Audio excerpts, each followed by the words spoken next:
Mencionabas en tu respuesta que no todos debemos ser o deberíamos aspirar a ser negociadores alfa o personas alfa.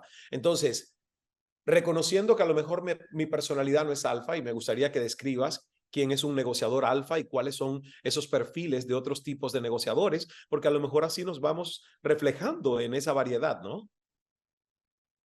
Yo pienso además que un buen negociador sabe modular las energías dependiendo del momento. O sea, cada uno de nosotros, por el temperamento, por la personalidad, por la educación, se especializa en una forma, ¿sí? Entonces, por ejemplo, el negociador alfa puede ser alguien que no escucha, que es muy invadente, impositivo, un poco tirano, ¿no? Con una energía que llena toda una sala. Hablo ahora en el campo de la comunicación, ¿no? Poco empático muchas veces, ¿sí? Tiene dificultad a conectarse.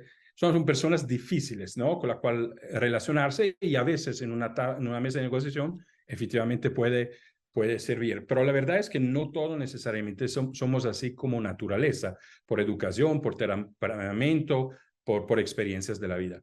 Entonces, en realidad, lo que tenemos que hacer es aprender a modular energías. Entonces, si yo soy un poquito más tranquilo, desde la calma, más de la escucha, pues puedo pecar que no soy siempre asertivo, que no sé poner límites, que me ajusto demasiado a una situación para no tener estrés emocional yo y evitarlo, ¿verdad? Pero de esta manera no puedes llegar a momentos donde no me valoro, donde no protejo lo que es importante y vital para mí. Eso pasa mucho en las relaciones de pareja, por ejemplo, si hay un desbalance energético en este sentido, ¿no? Que uno aguanta mucho y después a un dado momento ya no puede y pasa de la frustración a la ira o de la tristeza a la ira y a una rabia incontrolable.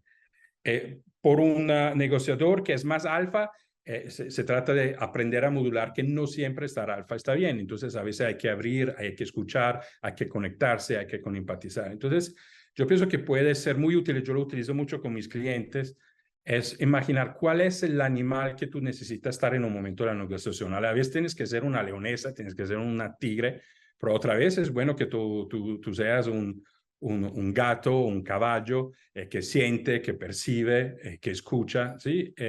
Entonces, aprender a modular. Y yo pienso que esa es la gran arte del liderazgo, además de la comunicación, es entender con qué energía tengo que llegar yo al momento para lograr el resultado que yo tengo. Yo, brevemente, una experiencia con una empresaria que era cliente mía en Noruega, estaba viviendo un divorcio súper difícil y tenía un abogado que seguramente no era alfa y ella tenía la impresión que no la estaba defendiendo con un ex esposo muy difícil. Entonces yo le dije, ella me dijo, tengo que encontrarme con el abogado y me da mucha pereza, como se dice aquí en Colombia, porque no me da los resultados y no tiene la energía que quiero. Y yo le pregunté, ¿qué animal tienes que estar mañana cuando te encuentras con el abogado? Y me dice, tengo que ser una leonesa. Entonces hicimos todo un ejercicio para que ella se conectara con la leonesa dentro de ella misma y pudiera estar con esta energía que tampoco le era natural en este encuentro, ¿sí? Entonces, pienso que se trata no tanto de adaptarse a lo que uno es, sino que modular lo que uno es para poder ser quien tienes que ser en un dado momento, en un dado espacio, para lograr tus objetivos. Me encantó eso. Yo creo que nos vamos a quedar con la imagen esa maravillosa de qué animal debes ser hoy, ¿verdad?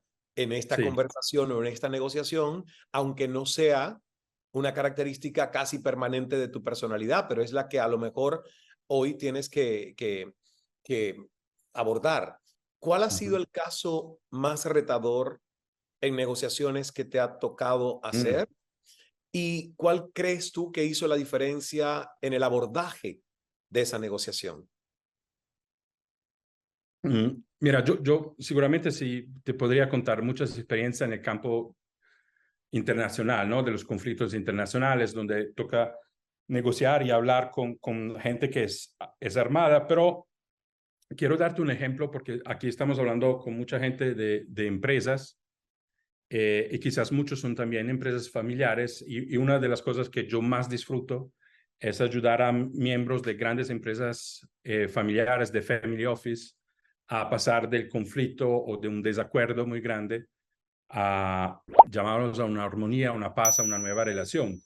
Porque a mí me gusta mucho eso, porque eso no solamente logra a salvar el patrimonio de una familia muchas veces, pero sobre todo, que quizás es lo más importante en el caso de una familia, las relaciones, ¿no? Y te quiero contar un ejemplo. Un día me llama el gerente de una grande empresa familiar, originaria de India, pero con oficinas en Hong Kong, en África, en la misma India, en Londres. Y este gerente, que tenía más o menos entre los 55 y los 60 años, me dice: yo soy el gerente de esta empresa, la manejo con mis hermanos que están en los distintos países, pero mi papá viene todos los días a la oficina y me desempodera todos los días. Y yo ya no aguanto eso, ¿sí? Y dice, y no sé cómo negociar esta situación, porque es mi papá, tiene 81 años, lo respeto, lo quiero, pero me está haciendo la vida imposible. Entonces yo le dije: bueno, tu objetivo es pensionar a tu papá, ¿sí?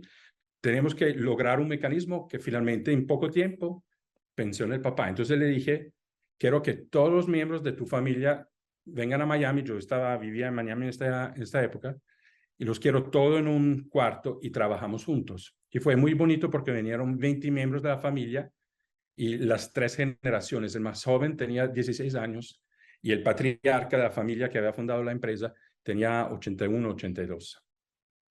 Y cuando yo me encontré, me tomé un café con el patriarca, yo entendí que él, a pesar que se era vuelto multimillonario, todavía vivía con una mentalidad de escasez, porque él venía de la pobreza. Entonces, el miedo de perder lo que él había logrado construir era lo que guiaba sus decisiones, era lo que lo motivaba. No era ni que él le quería ir a la oficina, no era este terror de perder el patrimonio que él había construido.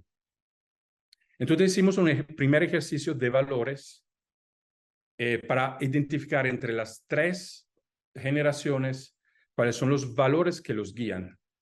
Y empecé, y a los más jóvenes, que eran entre los 16 y los 22 años, le pregunté que lo identificaran y que lo presentaran como con una canción de hip hop, o sea, en la manera como ellos más se expresan. Y fueron los primos a presentarlos. El patriarca estaba en el medio del círculo con su esposa al lado. Empezaron estos adolescentes con sus canciones y después todo arriba. Y el patriarca se conmovió porque se dio cuenta que hasta el niño de 16 años compartía sus mismos valores. Y eso le dio tranquilidad. Entonces yo tenía una batuta de los orquestas. Batuta se llama, ¿no? El instrumento para dirigir. Batuta, una Batuta, eso. batuta.